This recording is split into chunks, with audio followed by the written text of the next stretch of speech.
Ooty outdoor ഇതൊക്കെ പോയി full ചെളിയിലും അതുപോലെ ഓഫ് റോഡ് കാര്യങ്ങളൊക്കെ ചെയ്ത് കഴിഞ്ഞ് വന്നു കഴിഞ്ഞാൽ നമ്മൾ എങ്ങനെയാണ് വീട്ടിൽ വന്നിട്ട് ഇത് സർവീസ് ചെയ്യുന്നത് എന്നുള്ളതാണ്. അപ്പോൾ ഒത്തിരി പേര് എൻ്റെ അടുത്ത് ചോദിച്ചിട്ടുണ്ട്, ഇത്രയും ചെളിയിലൊക്കെ പോകുന്ന വീഡിയോസൊക്കെ കണ്ടിട്ട് ഇത് എങ്ങനെയാണ് നിങ്ങൾ തിരിച്ച് വീട്ടിലേക്ക് കൊണ്ടുപോകുന്നത്, ഇത് അതിന് മുന്നേ വേറെ എവിടെയെങ്കിലും വെച്ച് സർവീസ് ചെയ്യുമോ, അല്ലെങ്കിൽ എങ്ങനെയാണ് ഇതിൻ്റെ കാര്യങ്ങൾ എന്നൊക്കെ പറഞ്ഞിട്ട് ചോദിച്ചിട്ടുണ്ടായി. ഇതിന് ഞാൻ മെയിനായിട്ട് ചെയ്യുന്നത്, ഞാൻ നേരെ വന്നു കഴിഞ്ഞാൽ ഡയറക്റ്റ് ഇതിനെ ബാത്ത് ടബിൽ കൊണ്ടിട്ടാണ് ചെയ്യുക. അപ്പോൾ അതിൻ്റെ അകത്ത് ഇച്ചിരി വെള്ളം സ്റ്റോക്ക് ചെയ്തിട്ട് ആ ഒരു വെള്ളത്തിൽ ഇച്ചിരി നേരം അവിടെ വയ്ക്കും. പിന്നെ നോർമലി ഞാൻ ഇച്ചിരി സോപ്പൊക്കെ ഒഴിക്കാറുണ്ട്, ഇതിൻ്റെ ഷാമ്പു ഒഴിക്കാറുണ്ട്. അപ്പോൾ പക്ഷെ ഇന്നിപ്പോൾ എനിക്ക് അത്രയൊരു ചെളി ഉണ്ടായിരുന്നില്ല, ഞാൻ ചെറിയൊരു ഡ്രൈവ് മാത്രമേ പോയിട്ടുണ്ടായിരുന്നുള്ളൂ. അപ്പോൾ ഒരു അത്യാവശ്യം നോർമൽ ഒരു സ്ഥലം തന്നെയായിരുന്നു. പിന്നെ അതുകൊണ്ട് തന്നെ എനിക്ക് അങ്ങനെ ഒത്തിരി അങ്ങനെ ഇതാക്കിയിട്ട് വാഷ് ചെയ്യേണ്ട ആവശ്യം വന്നിട്ടുണ്ടായിരുന്നില്ല. നമുക്ക് ഈ ഒരു വണ്ടീനെ ഒരു ലൈക്ക് ഒരു പെറ്റ്സിനെ പോലെ തന്നെ നമുക്കിതിനെ ഒരു ഇതായിട്ട് തന്നെ നമുക്കിതിനെ കെയർ ചെയ്യാം. ആ ഒരു രീതിയിൽ തന്നെ ഇതിനെ എൻജോയ് ചെയ്യാം.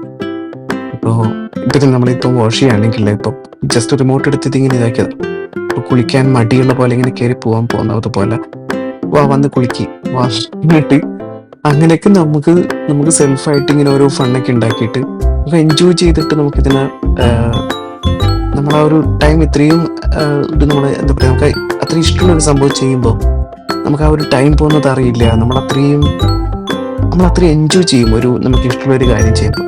സോ എനിക്കിത് ഭയങ്കരമായിട്ട് എനിക്ക് മെൻ്റലി ഭയങ്കര ഹാപ്പിയാണ്, മെൻ്റലി ഭയങ്കര സാറ്റിസ്ഫൈഡ് ആണ്.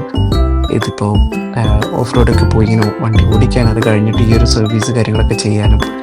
പിന്നെ ഇതിപ്പോൾ ഞാനിപ്പോൾ ഫോണിലാണ് എൻ്റെ വീഡിയോസൊക്കെ ഞാൻ എടുക്കുന്നത്.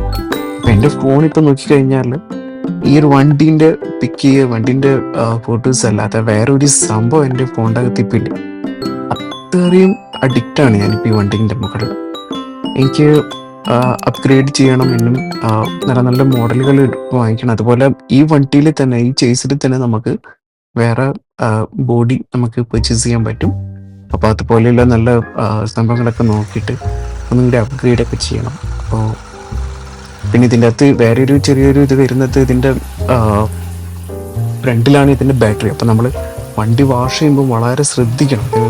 ബാറ്ററി ഫ്രണ്ടിലെത്തി ഏറ്റവും നല്ലത് അത് ഊരി വെക്കുക എന്നുള്ളത് തന്നെയാണ്. പക്ഷെ റിമൂവ് ചെയ്ത് കഴിഞ്ഞാൽ ഇതുപോലെ നമുക്ക് ഫ്രണ്ടും ബാക്കിലെടുത്ത് ഇതുപോലെ ഇങ്ങനെ വാഷ് ചെയ്യാനൊക്കെ പറ്റത്തില്ല. അപ്പോൾ ഞാൻ പൊതുവെ ഫ്രണ്ടിലേക്ക് അധികം വെള്ളം കാണിക്കാതെ ഇതുപോലെ വാഷ് ചെയ്യാറാണ് പതിവ്. പിന്നെ ഇതുപോലെ ഇതിന് ബാക്ക് ഇതുപോലെ ബോഡി നമുക്ക് ഓപ്പൺ ചെയ്യാൻ പറ്റുന്നതാണ്. ഞാൻ അതിൻ്റെ ഫുൾ അങ്ങനെയുള്ള ഡീറ്റെയിൽ ആയിട്ടുള്ളൊരു വീഡിയോ ഞാൻ വേറെ ചെയ്യുന്നുണ്ട്. ഇതിപ്പോൾ ഞാൻ ജസ്റ്റ് ഇങ്ങനെ വാഷിങ്ങിൻ്റെ മാത്രം നിങ്ങൾക്കൊരു എന്താണ് ഞാൻ എങ്ങനെയാണ് ഇത് വാഷ് ചെയ്യാറ് എന്നുള്ളൊരു അങ്ങനെ ഒരു ജസ്റ്റ് കണ്ടന്റിൽ മാത്രം ഒരു വീഡിയോ ക്രിയേറ്റ് ചെയ്ത. അപ്പോൾ അതായിരുന്നു എൻ്റെ ഫസ്റ്റ് ഈ ഒരു വീഡിയോൻ്റെ മെയിൻ ആയിട്ടുള്ള ഒരു സംഭവം. ഇത് നിങ്ങൾ എത്രത്തോളം എൻജോയ് ചെയ്തിട്ടുണ്ടാവും എനിക്കറിയില്ല. സംഭവം ഞാൻ നന്നായിട്ട് എൻജോയ് ചെയ്യാറുണ്ട് ഈ വണ്ടീൻ്റെ കൂടെയുള്ള ഓരോ നിമിഷം. അപ്പോൾ ആ ഒരു നിമിഷങ്ങൾ നിങ്ങളിലേക്ക് എത്തിക്കുക. അപ്പം നിങ്ങൾക്കും അങ്ങനെ ഒരു വണ്ടി, ഇങ്ങനെയുള്ള ഒരു RC കാർ വാങ്ങിക്കാൻ താല്പര്യം ഉണ്ടെങ്കിൽ ഇതൊക്കെയാണ് ഇതിൻ്റെ എൻജോയ്മെൻറ്റ്, അല്ലെങ്കിൽ ഇതൊക്കെയാണ് ഇതിൻ്റെ കുറച്ച് സൈഡ് ഓരോരോ വശങ്ങൾ ഇതൊക്കെ. അപ്പം അതൊക്കെ നിങ്ങളിൽ എത്തിക്കുക എന്നുള്ളതാണ് എൻ്റെ ഫസ്റ്റിലത്തെ. അതുപോലെ ഞാനിപ്പോൾ എൻ്റെ ഫ്രണ്ട്സിൻ്റെ അടുത്തൊക്കെ ഞാനിതിപ്പോൾ ഇങ്ങനെ വണ്ടി ഇങ്ങനെ വാങ്ങിച്ചെന്നൊക്കെ പറയുമ്പോൾ തന്നെ അവർക്കൊക്കെ ഭയങ്കര ഒരു ഹാപ്പിയാണ്. അവരൊക്കെ സംബന്ധിച്ച് കഴിഞ്ഞാൽ അവരെല്ലാവരും മനസ്സിൽ ഇങ്ങനെ ഒരു സംഭവം ഉണ്ടായി, ഇങ്ങനൊരു വണ്ടി അത് വാങ്ങിക്കണം. ഇപ്പം എൻ്റെ കുറച്ച് ഫ്രണ്ട്സ് ദുബായിലുള്ളവരുണ്ട്. അപ്പോൾ അവരൊക്കെ പറയുന്നത് അവർക്ക് ഇത്രയും സ്ഥലങ്ങൾ ഇല്ല വണ്ടി ഓടിക്കാൻ വേണ്ടിയിട്ട്. അപ്പോൾ എനിക്കുള്ളതിൻ്റെ ഇവിടെ UK-യിലാണെങ്കിൽ എനിക്ക് ഏറ്റവും കൂടുതൽ എനിക്കുള്ളൊരു ഭാഗ്യം എന്ന് വെച്ചാൽ ഒത്തിരി നല്ല പാർക്ക് കാര്യങ്ങളൊക്കെ നല്ല സ്ഥലങ്ങളുണ്ട്. അപ്പോൾ അവിടെയൊക്കെ കൊണ്ടുപോയി എനിക്ക് വണ്ടി ഓടിക്കാനൊക്കെ നല്ല ചാൻസ് കിട്ടുന്നുണ്ട്. പിന്നെ അതുപോലെ നമ്മൾ നാട്ടിലാണെങ്കിൽ നല്ല നല്ല സ്ഥലങ്ങൾ, നല്ല അടിപൊളി നമുക്ക് ക്രിയേറ്റ് ചെയ്തെടുക്കാം ഒത്തിരി സംഭവങ്ങൾ.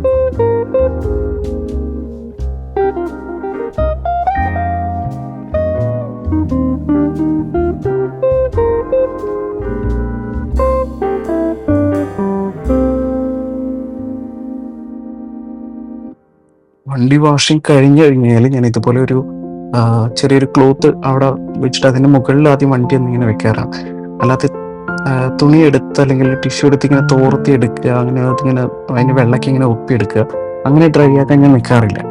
ഇതാകുമ്പോൾ അതിനകത്ത് വെള്ളമൊക്കെ അങ്ങ് പോവുകയും ചെയ്യും, നമുക്ക് അവിടെ വേറെ ഇതൊന്നും ആവത്തില്ല. ഉള്ളിലൊക്കെ ഇങ്ങനെ അത്യാവശ്യം നല്ലപോലെ വെള്ളം കയറാനൊക്കെ സാധ്യതയുണ്ട്. അപ്പോൾ അതൊക്കെ ഒന്ന് ചിരിച്ചിട്ടൊക്കെ നമ്മൾ വെള്ളം മാറ്റി കൊടുക്കുക. പിന്നെ ഇതിൻ്റെ ബാക്കിലത്തെ ഈ ഒരു വ്യൂ എന്ന് പറഞ്ഞാൽ എനിക്ക് ഭയങ്കര ഇഷ്ടമുള്ള ഒരു സംഭവം. കാരണം വെച്ചാൽ നമ്മുടെ നാട്ടിലത്തെ പഴയ ഒരു 407 ആ ഒരു ടെമ്പോ വാനൊക്കെ ഓർമ്മിപ്പിക്കുന്ന ഒരു ടൈപ്പിലുള്ള ഒരു ഇത്. ഇതൊക്കെ കഴിഞ്ഞ് കഴിഞ്ഞാൽ ഇങ്ങനെയാണ് ഞാൻ എൻ്റെ വണ്ടി ഇത് ഡ്രൈ ആക്കാൻ വേണ്ടി വെക്കുന്നത്. ഇപ്പം ഞാൻ നേരത്തെ പറഞ്ഞ പോലെ നമുക്കിവിടെ UK ഇവിടെ ഇങ്ങനെ ഹീറ്റർ ഇതുള്ളത് കൊണ്ട് അതിൻ്റെ അടുത്ത് ഞാനത് വണ്ടി അവിടെ കൊണ്ടുവെക്കാറാണ് പതിവ്. അപ്പോൾ ആ സമയത്ത് ഇതുപോലെ ഫ്രണ്ട് ബോണറ്റൊക്കെ തുറന്ന് ബാറ്ററിയൊക്കെ ഊരി വെച്ച് പിന്നെ പരമാവധി അതിൻ്റെ അകത്തേക്കൊക്കെ ഹീറ്റ് കിട്ടുന്നത് പോലെ ആക്കിയിട്ട് അങ്ങനെ വണ്ടി വെക്കാറാണ് പതിവ്. അപ്പോൾ നല്ല ഡ്രൈ ആയിട്ട് അടുത്ത ദിവസത്തേക്ക് ഫുള്ള് വണ്ടി സെറ്റായിട്ട് കിട്ടും. അതല്ലാത്ത നമ്മൾ ഇങ്ങനെ തന്നെ വെച്ച് കഴിഞ്ഞാൽ ഇവിടെ നല്ല തണുപ്പാണ്. അപ്പോൾ നമുക്ക് ആ ഒരു അത്രയും അങ്ങനെ വണ്ടി അങ്ങനെ ഡ്രൈ ആയിട്ട് കിട്ടില്ല, തുടച്ചാലും അത്ര ഇങ്ങനെ വൃത്തിയാവില്ല. ഇതാണ് എനിക്ക് ഏറ്റവും ഇഷ്ടപ്പെട്ട ഒരു ഇത്. നിങ്ങൾക്ക് ഇഷ്ടപ്പെട്ടു എന്ന് കരുതുന്നു. അടുത്ത വീഡിയോയിൽ കാണാം.